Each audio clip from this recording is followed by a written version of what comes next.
সংসদ নির্বাচনের জন্য এখনই আন্দোলনের প্রয়োজন দেখছে না বিএনপি, এমনটাই জানিয়েছেন দলটির স্থায়ী কমিটির সদস্য নজরুল ইসলাম খান।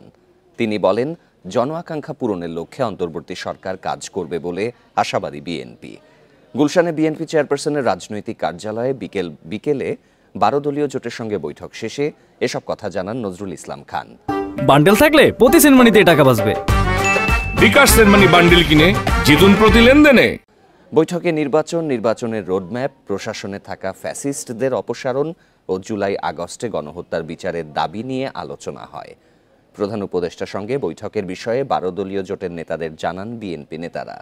নজরুল ইসলাম খান বলেন, বিএনপি আশা করছে ডিসেম্বরের মধ্যে জনগণের প্রত্যাশা পূরণের নির্বাচন আয়োজন করবে অন্তর্বর্তী সরকার। একই সাথে কথা বলতে চাই যে বিভিন্ন রকমের দাবি কাজে সরকারের বিরুদ্ধে আন্দোলন করার তো কোনো প্রয়োজন আছে বলে আমরা মনে করি না।